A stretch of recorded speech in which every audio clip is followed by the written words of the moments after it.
Quand j'ai finalement appris la vérité, j'ai demandé le divorce le matin même. Son ami inquiet m'a couru après, en disant « Mais il t'aime. Alors ne fais pas ça. » Je l'ai fixé et j'ai dit « Il aime ta femme bien plus qu'il ne m'a jamais aimé. » Je m'appelle Bella. J'ai 29 ans, et je viens de demander le divorce de l'homme avec qui je pensais passer le reste de ma vie. Debout sur ces marches à Memphis, avec l'humidité déjà épaisse dans l'air alors qu'il était à peine 9 heures du matin, j'ai réalisé que l'amour ne devrait jamais faire aussi mal aussi longtemps. Owen m'a rattrapé, sa main cherchant mon coude, mais s'arrêtant net, flottant dans l'espace entre nous comme s'il avait peur de me toucher. Il était le meilleur ami de Tyler depuis l'enfance. Le parrain d'un futur enfant que nous n'avons jamais eu. La personne qui se tenait à côté de mon mari à notre mariage il y a 4 ans, les larmes aux yeux et un discours sur l'éternité. « Tu ne comprends pas », a dit Owen, son souffle court à force de m'avoir poursuivi. Tyler est anéanti en ce moment. Quoi qu'il se soit passé entre vous deux, ça peut se réparer. Une thérapie de couple, de l'espace, tout ce dont tu as besoin. Ne jette pas tout en l'air à cause d'une mauvaise passe. Je l'ai regardé alors. Je l'ai vraiment regardé. Owen était un homme bon selon la plupart des gens. Il travaillait comme chef de projet dans une entreprise de construction commerciale du centre-ville, le genre de personne qui se souvenait des anniversaires et qui se présentait quand vous aviez besoin d'aide pour déménager des meubles. Il avait épousé son amour de fac, Fiona, il y a 6 ans. Et de l'extérieur, il semblait être le couple parfait, le genre de personne que vous enviez lors des dîners tout en étant assise à côté de votre propre mari, vous demandant pourquoi il vous semblait être un étranger. Une mauvaise passe, ai-je répété, les mots ayant un goût amer sur ma langue. Owen, sais-tu depuis combien de temps je me bats pour mon mariage? As-tu la moindre idée de ce que ça fait de se réveiller chaque matin à côté de quelqu'un qui vous regarde sans vous voir? Son visage s'est tordu de quelque chose qui aurait pu être de la confusion ou de l'inconfort. Je sais que Tyler peut être distant parfois. Il a toujours été comme ça, même quand nous étions enfants.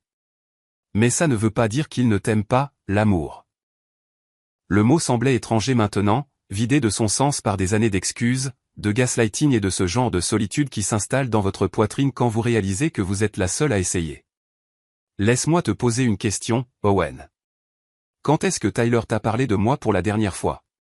Quand est-ce qu'il a parlé de notre avenir, de nos projets, de quoi que ce soit qui suggère qu'il me voyait comme plus qu'une colocataire qui partageait son lit? Owen a ouvert la bouche pour répondre, puis l'a refermée. Le silence qui a suivi était une réponse suffisante. J'avais rencontré Tyler il y a 6 ans à la fête d'anniversaire d'un ami. Il était charmant et confiant, le genre d'homme qui commandait l'attention en entrant dans une pièce. J'avais 23 ans et j'occupais mon premier vrai emploi de décoratrice d'intérieur dans une petite entreprise spécialisée dans les rénovations résidentielles. Tyler était comptable dans une entreprise de taille moyenne, ambitieux et déterminé. Et quand il me regardait, je me sentais vu d'une manière que je n'avais jamais connue auparavant. Nous sommes sortis ensemble pendant 2 ans avant qu'il ne me demande en mariage.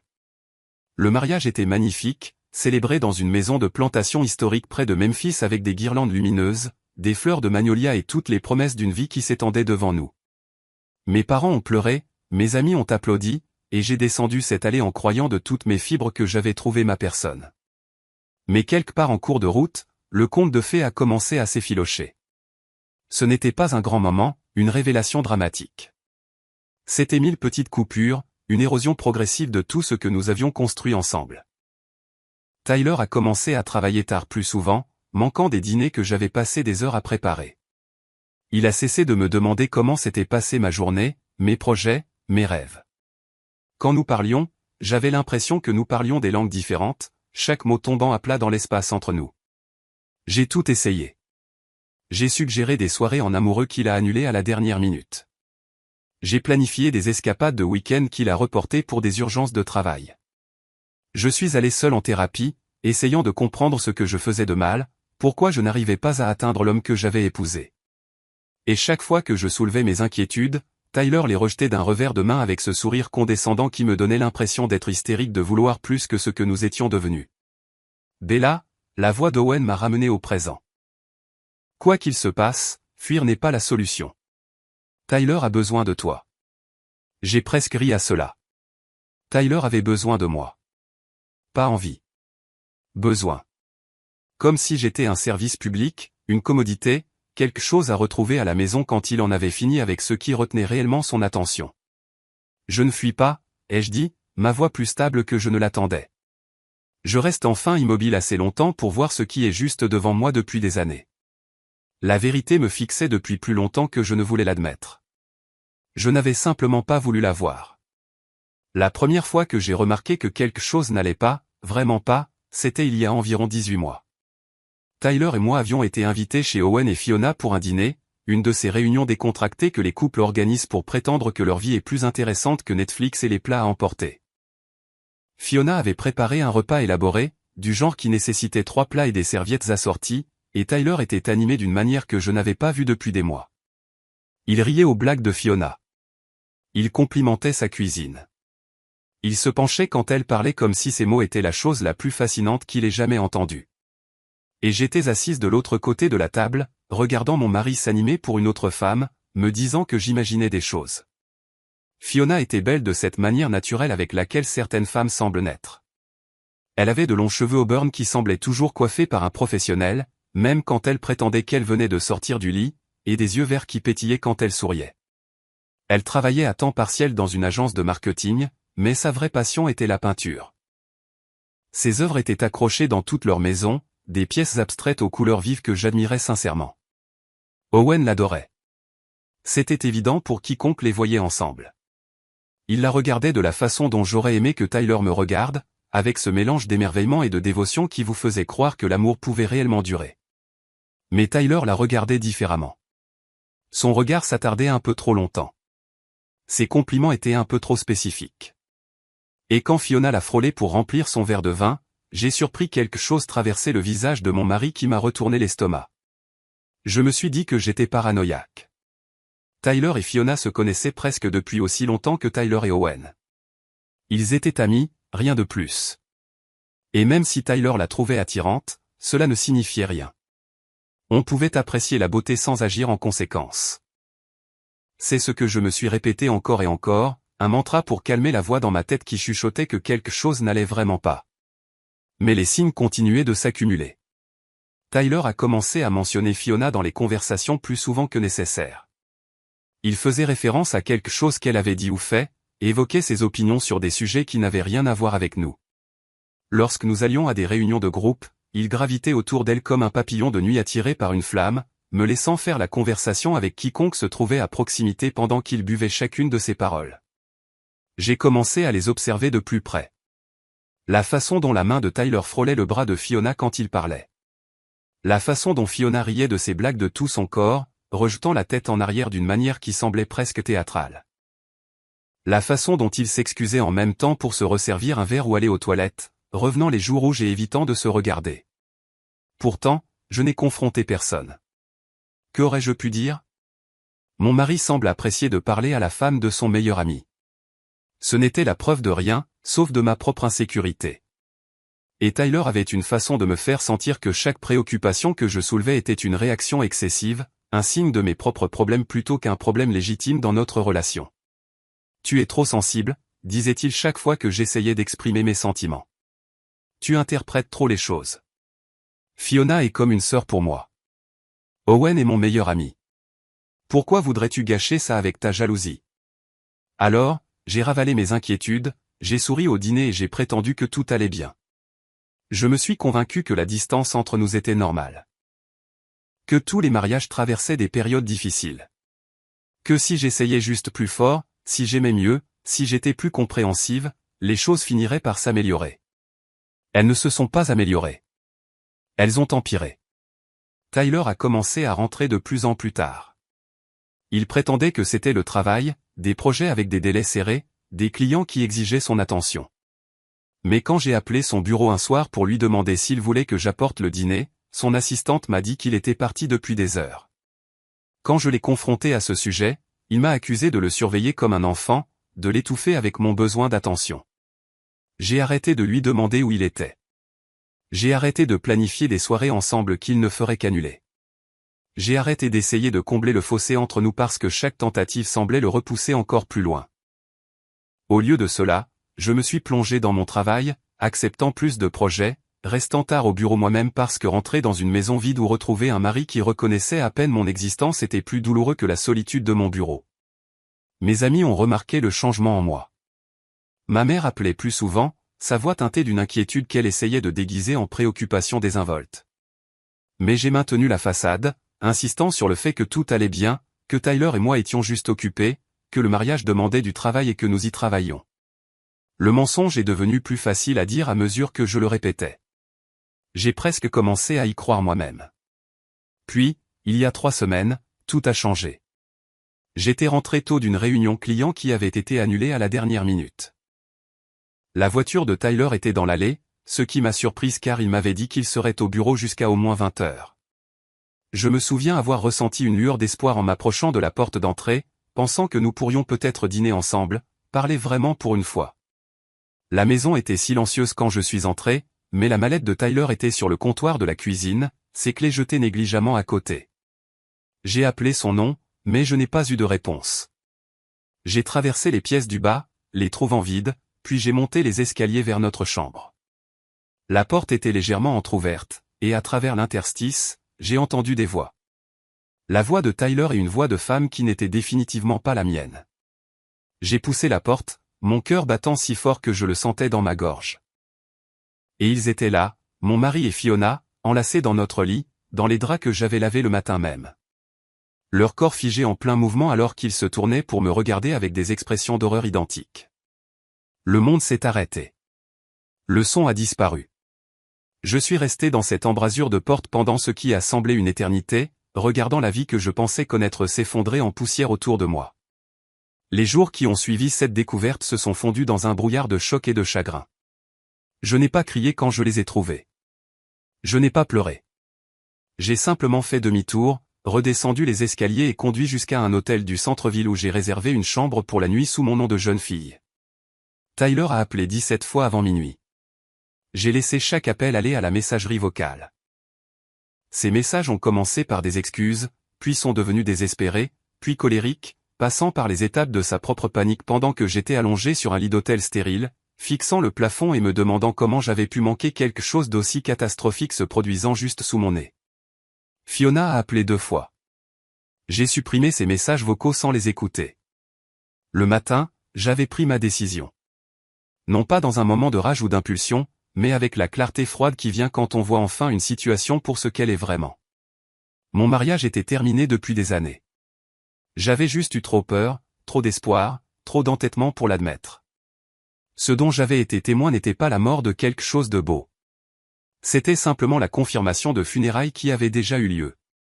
Je suis rentré à la maison le lendemain pendant que Tyler était au travail. J'ai fait 2 valises avec l'essentiel, j'ai pris mon ordinateur portable et les bijoux que ma grand-mère m'avait laissés, et j'ai laissé une note sur le comptoir de la cuisine qui disait seulement « J'ai tout vu. Ne me contacte pas. Mon avocat te contactera. » Puis j'ai conduit jusqu'à la maison de mes parents où ma mère m'a serré dans ses bras pendant que je me laissais enfin pleurer et mon père faisait les 100 pas dans le salon en marmonnant toutes les façons dont il voulait blesser l'homme qui avait trahi sa fille. Les 3 semaines suivantes ont été un tourbillon de consultations juridiques, d'appels téléphoniques furieux et du processus douloureux de démêler une vie qui avait été tissée ensemble pendant 6 ans. Tyler s'est présenté 2 fois chez mes parents, exigeant de parler, insistant sur le fait qu'il pouvait s'expliquer. Mon père l'a renvoyé les 2 fois avec un langage que je ne l'avais jamais entendu utiliser auparavant. Fiona est restée silencieuse. J'ai entendu par des connaissances communes qu'elle avait dit à Owen qu'elle rendait visite à sa sœur pendant quelques semaines, une urgence familiale qui nécessitait sa présence immédiate. Owen, confiant et dévoué, l'a cru sans poser de questions. J'ai pensé à lui dire. Vraiment. Mais quelque chose m'a retenu. En partie par égoïsme, le désir de gérer ma propre dévastation avant d'y ajouter celle de quelqu'un d'autre. En partie par peur qu'il ne me croie pas, qu'il prenne le parti de Tyler, que je sois dépeinte comme la femme folle et jalouse qui ne pouvait pas accepter que son mariage ait simplement suivi son cours. Alors, je suis restée silencieuse. Je me suis concentré sur la procédure de divorce, sur la division des biens et la dissolution des liens juridiques qui me liaient à un homme qui avait cessé de m'aimer bien avant de commencer à en aimer une autre. Et puis Owen s'est présenté au palais de justice. Bella, s'il te plaît. Sa voix était rauque maintenant, dépouillée de l'assurance confiante avec laquelle il avait commencé. Dis-moi juste ce qui s'est passé. Tyler ne veut rien dire, juste que tu l'as quitté. Que tu es malheureuse depuis un moment. Qu'il a essayé d'arranger les choses, mais que tu ne l'as pas laissé faire. Quoi qu'il ait fait, il est désolé. Il veut une autre chance. J'ai senti quelque chose changer en moi alors. Tout le silence, tous les secrets, tous les pas de côté prudents autour d'une vérité qui allait finir par éclater de toute façon. J'étais fatigué de la porter. Fatigué de protéger des gens qui ne m'avaient pas protégé. Tu veux savoir pourquoi j'ai demandé le divorce, ai-je demandé, ma voix baissant à peine au-dessus d'un murmure. Owen a hoché la tête, ses yeux désespérés cherchant une réponse qui donnerait un sens au chaos. Parce que ta femme couche avec mon mari depuis au moins 18 mois, ai-je dit. Parce qu'il y a 3 semaines, je suis rentré tôt et je les ai trouvés dans mon lit, dans ma maison, détruisant tout ce que je pensais avoir. Parce que Tyler aime Fiona bien plus qu'il ne m'a jamais aimé. Et le pire, Owen, c'est que je crois qu'il l'a toujours aimée. Les mots sont restés en suspens dans l'air entre nous, lourds et tranchants. J'ai regardé le visage d'Owen se transformer à mesure que le sens s'imprégnait. La confusion a fait place à l'incrédulité, puis à une horreur naissante qui l'a fait paraître des décennies plus vieux en l'espace de quelques secondes. Ce n'est pas, il s'est arrêté, a dégluti difficilement, a réessayé. Fiona ne ferait pas ça. Elle-même. Nous essayons d'avoir un bébé. Nous avons juste parlé de fonder une famille le mois dernier. Je sais, ai-je dit doucement. Et je le pensais vraiment. Je pensais que Tyler m'aimait aussi. Je pensais que nous construisions une vie ensemble. Je pensais beaucoup de choses qui se sont avérées être des mensonges. Owen a reculé d'un pas, sa main cherchant à s'agripper à la rampe des marches du palais de justice comme s'il pouvait s'effondrer sans elle. Je l'ai regardé assimiler ce que j'avais dit, j'ai vu le moment exact où le déni s'est effondré pour laisser place à l'acceptation, et j'ai ressenti une étrange affinité avec lui malgré tout. Nous avions tous les deux été des imbéciles. Nous avions tous les deux fait confiance à des gens qui ne méritaient pas notre confiance.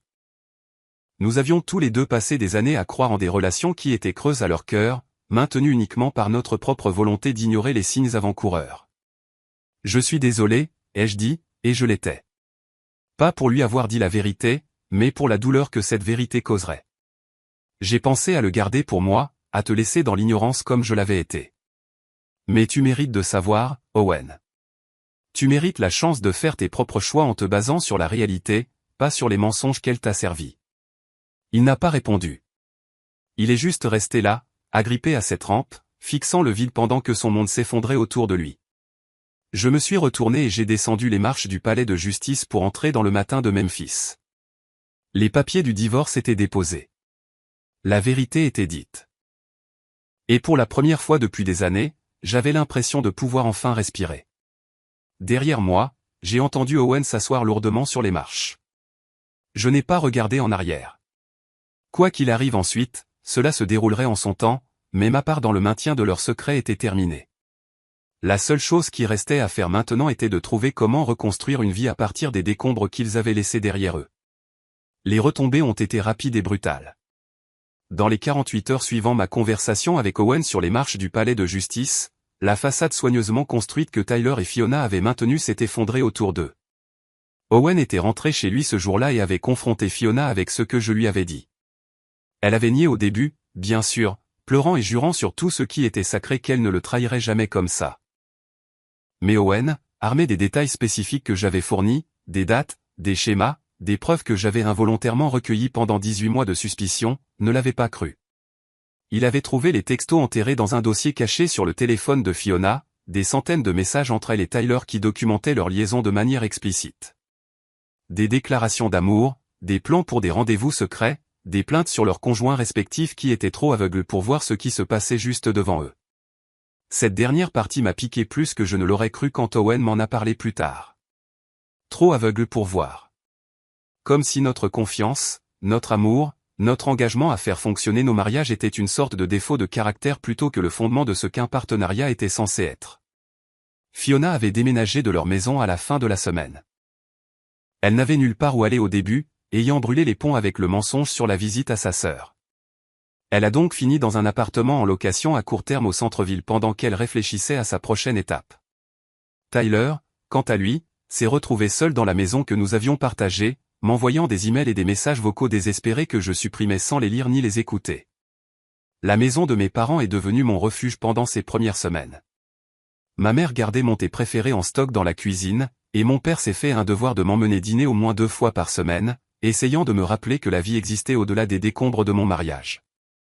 Ma sœur cadette appelait tous les soirs de son appartement à Nashville, sa voix étant une présence constante à l'autre bout du fil pendant que je digérais le chaos autour de moi. Mais c'est Owen qui m'a le plus surprise. Il m'a appelé 4 jours après la confrontation au palais de justice, sa voix rauque d'épuisement, mais plus stable que je ne l'attendais. Il voulait prendre un café, a-t-il dit. Pas pour discuter de Tyler et Fiona, pas pour ressasser les détails de la liaison, mais juste pour parler, pour être avec quelqu'un qui comprenait ce qu'il traversait. J'ai accepté, bien que je ne sois pas entièrement sûr de pourquoi. C'était peut-être la reconnaissance que j'entendais dans sa voix, la même qualité creuse qui résonnait dans la mienne quand je croisais mon reflet dans le miroir. C'était peut-être la curiosité de savoir comment il gérait l'implosion de sa vie. Ou peut-être était-ce simplement le besoin d'être avec quelqu'un qui ne me regardait pas avec pitié, qui me voyait non pas comme une victime, mais comme une autre survivante de la même catastrophe. Nous nous sommes rencontrés dans un café tranquille de Cooper Young, un de ces quartiers artistiques qui semblaient à des mondes des rues de banlieue où Tyler et moi avions vécu. Owen était déjà là quand je suis arrivé, assis dans une banquette d'angle avec une tasse de quelque chose de sombre et fumant, les yeux fixés sur la fenêtre comme s'il guettait un ennemi dont il n'était pas sûr qu'il viendrait. « Merci d'être venu », a-t-il dit alors que je me glissais sur le siège en face de lui. « Je sais que c'est gênant. Je sais qu'on ne se connaît pas vraiment en dehors d'eux. On se connaît, ai-je corrigé doucement. On s'est juste toujours connus à travers eux. Il est peut-être temps de changer ça. » Un fantôme de sourire a traversé son visage. Le premier que j'avais vu depuis ce matin sur les marches du palais de justice. Ouais, peut-être bien. Nous avons parlé pendant 3 heures ce premier jour. Pas de Tyler ou de Fiona. Pas au début. Au lieu de cela, nous avons parlé de nous-mêmes, des parties de nos identités qui avaient été subsumées par nos mariages et qui réémergeaient maintenant lentement dans la suite des événements. Owen m'a parlé de son enfance dans l'Arkansas rural, de ses rêves de devenir architecte avant que des considérations pratiques ne le poussent vers la gestion de projets. Je lui ai parlé de mon travail de décoratrice d'intérieur, des clients que j'aimais et des projets qui me donnaient l'impression de créer quelque chose de significatif. C'était étrange d'apprendre à connaître quelqu'un que je connaissais techniquement depuis des années. Tous ces dîners et rassemblements de groupe. Et j'ai réalisé que je ne savais presque rien de qui était réellement Owen sous la surface. Il avait toujours été l'ami de Tyler, le mari de Fiona, un personnage secondaire dans l'histoire de mon mariage, plutôt qu'une personne à part entière. Mais cela changeait maintenant. Les liens qui avaient autrefois défini nos places dans la vie de l'autre étaient rompus. Et en leur absence, quelque chose de nouveau commençait à prendre forme. Nous avons commencé à nous voir régulièrement après ça. Le café s'est transformé en déjeuner, qui s'est transformé en dîners occasionnels dans des restaurants qu'aucun de nous n'avait visités avec nos conjoints. Il n'y avait rien de romantique à cela, rien qui ressemblait à de la trahison ou à un remplacement. Nous étions simplement 2 personnes naviguant dans la même tempête, trouvant refuge dans la compagnie de l'autre quand le vent soufflait trop fort. Mes amis étaient sceptiques au début. « Ce n'est pas bizarre ?» a demandé ma collègue Jasmine quand j'ai mentionné que j'avais des projets avec Owen. « C'est le meilleur ami de Tyler, ou c'était, peu importe. N'y a-t-il pas une sorte de règle contre ça ?»« Quelle règle ?» ai-je demandé. La règle qui dit que je devrais rester seul parce que la personne qui comprend le mieux ma situation se trouve avoir été amie avec l'homme qui a détruit ma vie. Owen n'a rien fait de mal. Il a été une victime de tout ça autant que moi. Jasmine a haussé les épaules, pas convaincue, mais peu disposée à argumenter. Je comprenais son inquiétude. De l'extérieur, cela devait paraître étrange, peut-être même suspect. Mais de l'intérieur, de l'endroit où je vivais réellement, respirais et essayais de reconstituer un avenir à partir des fragments de mon passé, l'amitié d'Owen ressemblait à une bouée de sauvetage. Il ne m'a jamais demandé de pardonner à Tyler. Il n'a jamais suggéré que j'avais surréagi ou que la liaison était en quelque sorte de ma faute. Il a juste écouté, a offert ses propres expériences en retour, et m'a rappelé par sa présence que je n'étais pas seul dans cette épreuve. Et lentement, jour après jour, j'ai recommencé à me sentir moi-même. Le rebondissement est arrivé un jeudi soir, environ 6 semaines après la finalisation du divorce. Owen et moi dînions dans un petit restaurant italien près de la rivière, un de ces endroits confidentiels avec des nappes à carreaux et des bougies dans des bouteilles de vin. Nous parlions de travail, du projet que je concevais pour une chambre d'hôte locale quand Owen s'est soudainement tu. Qu'y a-t-il, ai-je demandé, remarquant la façon dont sa mâchoire se crispait. Il a pris une longue inspiration avant de répondre. Je dois te dire quelque chose. Quelque chose que j'aurais probablement dû dire il y a des semaines, mais je ne savais pas comment. Mon estomac s'est noué d'une anxiété familière. D'après mon expérience, les conversations qui commençaient par « je dois te dire quelque chose » se terminaient rarement bien. D'accord, je t'écoute. Je me doutais, a dit Owen, les mots sortant d'un trait comme s'il les avait retenus trop longtemps, de Fiona et Tyler. Je me doutais que quelque chose se passait pendant des mois avant que tu ne me dises la vérité. Peut-être plus longtemps. Je les regardais, ne sachant pas comment traiter ce qu'ils disaient. Tu savais? Pas savoir, me douter. Il y a une différence. Il a passé une main dans ses cheveux, une habitude nerveuse que j'avais appris à reconnaître. Il y avait des signes, des petites choses qui ne collaient pas. La façon dont Fiona envoyait toujours des textos à quelqu'un quand elle pensait que je ne regardais pas. La façon dont elle devenait sur la défensive chaque fois que je lui demandais comment s'était passée sa journée. La façon dont elle a commencé à se soucier davantage de son apparence même quand nous n'allions nulle part de spécial. Mais tu n'as jamais rien dit. Que étais-je censé dire? Je pense que ma femme me trompe peut-être, mais je n'ai aucune preuve et je suis probablement juste paranoïaque. Il a ri amèrement. Je me suis convaincu que j'imaginais des choses, que Fiona m'aimait, qu'elle ne me trahirait jamais comme ça. J'ai repoussé les doutes chaque fois qu'il refaisait surface et je me suis dit que la suspicion était un poison qui tuerait mon mariage si je le laissais faire. J'ai pensé à ma propre expérience, à toutes les fois où j'avais remarqué l'attention de Tyler se porter sur Fiona et où je m'étais persuadé de ne pas croire ce que mon instinct me disait. J'ai fait la même chose, ai-je admis. Je l'ai vu aussi. La façon dont Tyler la regardait, la façon dont ils semblaient toujours graviter l'un vers l'autre. Mais je ne voulais pas y croire. Moi non plus. Owen a croisé mon regard et j'y ai vu un reflet de mon propre regret. Mais voilà, Bella. Quand tu m'as dit la vérité ce jour-là sur les marches du palais de justice, une partie de moi n'était même pas surprise. Une partie de moi attendait cette confirmation depuis des mois, peut-être des années. J'avais juste trop peur de la chercher moi-même. Nous sommes restés silencieux un moment, absorbant le poids de ce que nous venions tous les deux de reconnaître. Nous nous étions doutés, nous avions vu les signes, et nous avions choisi de les ignorer parce que la vérité était trop douloureuse à affronter. Je ne te dis pas ça pour trouver des excuses, a poursuivi Owen, ou pour suggérer que l'un de nous est à blâmer pour ce qu'ils ont fait. Mais je pensais que tu méritais de savoir que je n'ai pas été complètement pris au dépourvu, qu'une partie de moi le savait à un certain niveau, et que j'ai choisi de détourner le regard. Nous l'avons tous les deux fait, ai-je dit doucement. Nous avons tous les deux aimé des gens qui ne nous aimaient pas en retour, et nous nous sommes accrochés à cet amour bien au-delà du moment où nous aurions dû lâcher prise. Ouais. Il a tendu la main sur la table et a pris la mienne. Un geste qui semblait naturel malgré tout. Mais c'est peut-être pour ça que ça marche. Nous. Je veux dire, cette amitié. Parce que nous comprenons tous les deux ce que ça fait d'être trahi par la personne en qui on avait le plus confiance. Et nous savons tous les deux que avancer ne signifie pas faire comme si le passé n'avait pas existé. J'ai regardé nos doigts entrelacés, la chaleur de sa paume contre la mienne, et j'ai senti quelque chose changer en moi.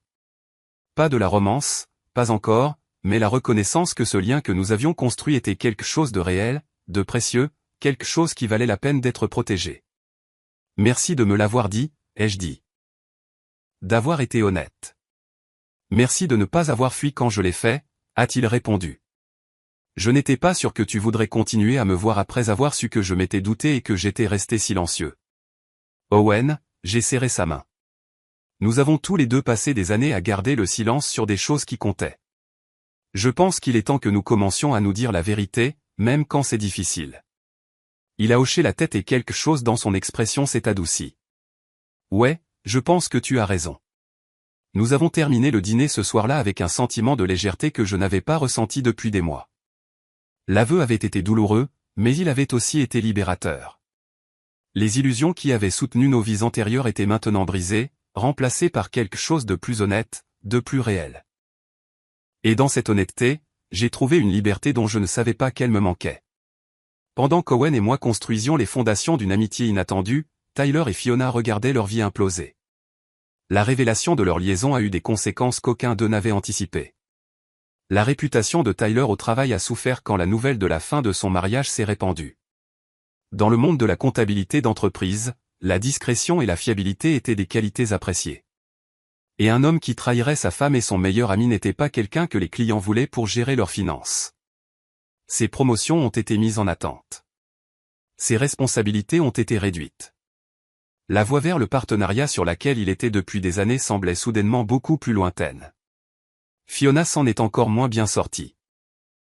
Son poste à temps partiel à l'agence de marketing s'est tari lorsque la propriétaire, une femme qui avait été trompée par son propre mari des décennies plus tôt, a décidé qu'elle ne voulait pas de ce genre de personne pour représenter son entreprise. Le monde de l'art dans lequel Fiona avait espéré percer ne voulait rien avoir à faire avec elle après que plusieurs galeristes aient entendu des rumeurs sur son caractère. Elle a fini par travailler dans le commerce de détail dans un grand magasin, pliant des vêtements pour le salaire minimum pendant que ses rêves de succès artistique prenaient la poussière. Mais le vrai rebondissement est survenu lorsque Tyler et Fiona ont essayé d'officialiser leur relation. Ils avaient supposé, je pense, qu'une fois les mariages dissous et le scandale retombé, ils pourraient enfin être ensemble ouvertement. Ils pourraient transformer leur liaison en quelque chose de légitime, quelque chose qui pourrait justifier toute la douleur qu'ils avaient causée. Ils ont emménagé ensemble environ 2 mois après la finalisation de mon divorce, dans un petit appartement en périphérie de Memphis qui était bien loin des maisons confortables qu'ils avaient chacun quittées. En 3 semaines, ils étaient malheureux. J'en ai entendu parler par des bruits de couloir, par des connaissances communes qui ne pouvaient s'empêcher de partager les ragots. Tyler et Fiona se disputaient constamment, leur relation dépouillée de l'excitation et du secret qui l'avait alimentée. Sans le frisson de la passion interdite, sans les maisons et les conjoints qu'ils fuyaient, ils ont découvert que ce qui restait entre eux n'était pas de l'amour, mais de l'habitude, pas une connexion, mais de la commodité. Ils ne se sont jamais vraiment connus, a observé Owen un soir alors que nous nous promenions le long du fleuve, les lumières du centre-ville de Memphis se reflétant sur l'eau sombre.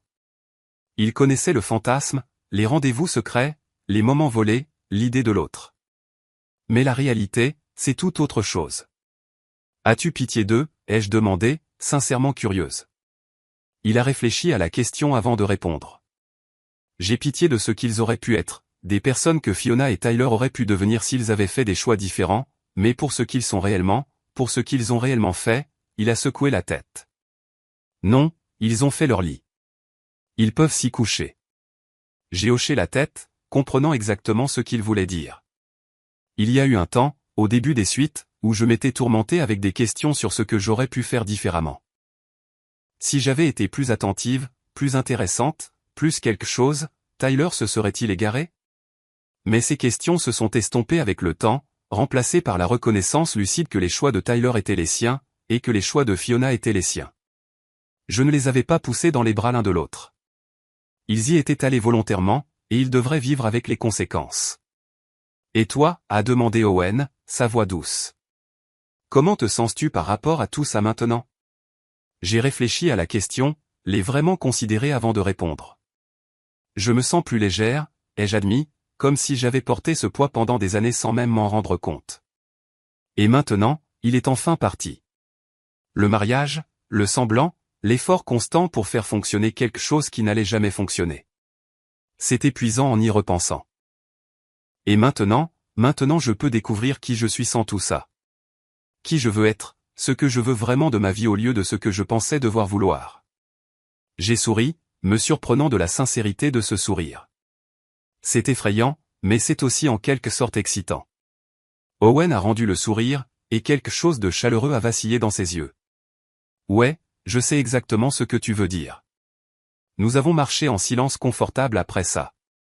La rivière coulant à nos côtés, la ville s'élevant de chaque côté. 2 personnes qui avaient commencé comme des étrangers, étaient devenues des connaissances par le mariage, et avaient fini par devenir des amis par le divorce. Le chemin qui nous avait menés ici était douloureux et tortueux. Mais en ce moment, je ne pouvais pas le regretter. Parce que la vérité, aussi dévastatrice qu'elle ait été à dire et à entendre, nous avait tous les deux libérés. Et dans cette liberté, nous découvrions des possibilités que nous n'avions ni l'un ni l'autre imaginées lorsque nous étions piégés dans des mariages construits sur des mensonges. Les marches du palais de justice semblaient être une éternité maintenant. Mais je me souvenais du visage d'Owen quand je lui ai dit la vérité. Je me souvenais de la façon dont son monde s'était effondré en l'espace d'une seule phrase. Je lui avais fait un cadeau ce jour-là, même si ça n'en avait pas l'air sur le moment. Je lui avais donné la réalité, et avec cette réalité est venue la chance de construire quelque chose de mieux. Nous avions tous les deux cette chance. Maintenant, la question était de savoir ce que nous en ferions. Le divorce a été finalisé un mardi gris de novembre, exactement 4 mois après que j'ai déposé les papiers sur ces marches du palais de justice. J'étais assise dans le bureau de l'avocat pendant que la signature du juge était examinée, pendant que les derniers fils juridiques qui me liaient à Tyler étaient officiellement rompus. Il aurait dû y avoir du chagrin, je suppose, ou de la colère, ou quelque chose de dramatique pour marquer la fin d'une relation de 6 ans, de 4 ans de mariage, et de ce que j'avais autrefois cru être un partenariat pour la vie. Au lieu de cela, j'ai ressenti la paix. Tyler n'avait rien contesté à la fin. Les preuves de sa liaison, combinées à sa propre culpabilité, l'avaient rendu coopératif d'une manière qu'il n'aurait jamais été autrement. Je suis parti avec la valeur nette de notre maison, mes comptes de retraite intacts, et une rupture nette qui ne laissait aucun lien financier entre nous. C'était plus que juste. C'était la liberté. Le divorce d'Owen a pris un peu plus de temps à être finalisé, compliqué par des questions de partage des biens et de la maison qu'ils avaient achetés ensemble. Mais en décembre, il était lui aussi légalement célibataire. Se tenant de l'autre côté de son mariage avec le même mélange de soulagement et d'incertitude que j'avais connu des semaines plus tôt. Nous avons célébré, si on peut appeler ça comme ça, avec de la nourriture chinoise à emporter dans mon nouvel appartement. J'avais trouvé un endroit à Overton Park, un 2 pièces lumineux avec des planchers en bois et des fenêtres qui laissaient entrer le soleil de l'après-midi. C'était plus petit que la maison que j'avais partagée avec Tyler, mais c'était à moi d'une manière que rien n'avait été à moi depuis des années. Au nouveau départ, a dit Owen, levant un contenant de poulet à l'orange dans un toast simulé. À la survie, ai-je répliqué, tapant mon contenant contre le sien. Et aux terribles décisions prises par de terribles personnes qui nous ont en quelque sorte menés à ce moment. Il a ri, un vrai rire qui a plissé les coins de ses yeux. Je bois à ça, métaphoriquement, parce que ce thé n'est pas exactement du champagne. Nous avons mangé en silence confortable pendant un moment. Le genre de calme qui vient quand on connaît quelqu'un assez bien pour que les mots ne soient pas toujours nécessaires. Au cours des derniers mois, Owen était devenu la personne à qui je parlais en premier quand quelque chose arrivait, bon ou mauvais. C'était celui qui connaissait ma commande de café, mes films préférés, ma peur irrationnelle des pigeons, et je connaissais aussi ses bizarreries. Sa tendance à trop réfléchir à tout. Son habitude de faire de mauvais jeux de mots quand il était nerveux. La façon dont il tapotait des doigts sur les tables quand il réfléchissait. Puis-je te demander quelque chose, a dit Owen finalement, posant sa nourriture. Bien sûr. Quand tu m'as dit la vérité ce jour-là sur les marches du palais de justice, as-tu eu peur? J'ai réfléchi à la question. Terrifié, ai-je admis. Je ne savais pas comment tu réagirais, si tu me croirais ou si tu me blâmerais ou si tu t'effondrerais complètement. Et une partie de moi se sentait coupable d'être celle qui a brisé ton monde, même si je savais qu'il devait être brisé. Je suis content que tu l'aies fait, a-t-il dit doucement. Même si c'était le pire moment de ma vie d'entendre ces mots. Je suis content que tu me l'aies dit. Vraiment? Vraiment. Il a croisé mon regard, et il y avait quelque chose dans son regard que je n'avais pas vu auparavant. Quelque chose de chaleureux, de stable et d'indubitablement tendre. Parce que si tu ne l'avais pas fait, je serais toujours en train de vivre un mensonge. Toujours marié à quelqu'un qui ne m'aimait pas. Toujours à me demander pourquoi rien ne semblait tout à fait juste sans comprendre pourquoi. Et maintenant je sais. Il a souri doucement. Et maintenant, je peux choisir ce qui vient ensuite. C'est un cadeau, Bella. Tu m'as donné ça. J'ai senti mes joues chauffer à ces mots, à la sincérité de sa voix. Je pense que nous nous sommes donnés ça l'un à l'autre, ai-je dit. Aucun de nous n'aurait pu traverser ça seul. Non, a-t-il convenu. Nous n'aurions pas pu. L'air entre nous a changé, chargé de quelque chose d'indicible. J'ai soudain pris conscience de la proximité de nos places, de la façon dont sa main reposait sur le coussin du canapé à quelques centimètres de la mienne. Mon cœur a fait quelque chose de compliqué dans ma poitrine, un battement de reconnaissance qui m'a surprise par son intensité. Mais aucun de nous n'a bougé. Aucun de nous n'a nommé ce qui se passait. Nous sommes simplement restés là, dans la chaleur de mon nouvel appartement, et avons laissé le moment exister sans essayer de le définir. Il y aurait du temps pour les définitions plus tard. Pour l'instant, c'était suffisant. Ce qui a commencé comme une guérison partagée est devenu autre chose au cours des mois suivants. Quelque chose que je n'avais pas prévu et que je n'attendais certainement pas. Owen et moi avons continué à nous voir régulièrement. Notre amitié s'est approfondie à chaque conversation, chaque repas partagé, chaque appel téléphonique tard dans la nuit qui s'étirait jusqu'aux petites heures du matin. Nous avons parlé de tout et de rien, de notre passé et de notre avenir, des cicatrices que nos mariages avaient laissées et des espoirs que nous nourrissions encore malgré tout. Et quelque part en cours de route, j'ai commencé à réaliser que mes sentiments pour lui avaient changé. Ce n'était pas un seul moment de révélation. C'était une prise de conscience progressive, comme le soleil se levant si lentement que l'on ne remarque pas l'obscurité se dissiper jusqu'à ce que tout soit soudainement baigné de lumière. Je me suis surprise à penser à lui quand nous étions séparés, à me demander ce qu'il faisait, à vouloir partager de petits moments de ma journée avec lui. J'ai remarqué la façon dont mon pouce accélérait quand son nom apparaissait sur mon téléphone. La façon dont je me surprenais à sourire à des messages qui n'étaient même pas particulièrement drôles. J'ai essayé de me raisonner au début. C'était trop tôt, me suis-je dit. Trop compliqué. Owen avait été le meilleur ami de Tyler. Commencer quelque chose de romantique avec lui donnait l'impression de ne jamais pouvoir échapper à l'ombre de notre rencontre, de la trahison qui nous avait réunis. Mais plus je passais de temps avec lui, plus ses objections me semblaient creuses. Owen n'était plus l'ami de Tyler. Cette relation s'était brisée en même temps que tout le reste. Et ce que nous avions construit ensemble, ce lien forgé dans les suites d'une dévastation partagée, n'avait rien à voir avec les personnes qui nous avaient blessés. Cela avait tout à voir avec nous, juste nous. Je n'ai rien dit au début. J'avais trop peur de gâcher ce que nous avions, de pousser pour quelque chose de plus et de perdre l'amitié qui était devenue le fondement de ma nouvelle vie. Mais la tension entre nous devenait de plus en plus difficile à ignorer. Les regards insistants, les contacts accidentels que nous n'évitions ni l'un ni l'autre. La façon dont nos conversations s'éteignaient parfois dans des silences chargés qui en disaient plus que les mots ne le pourraient jamais.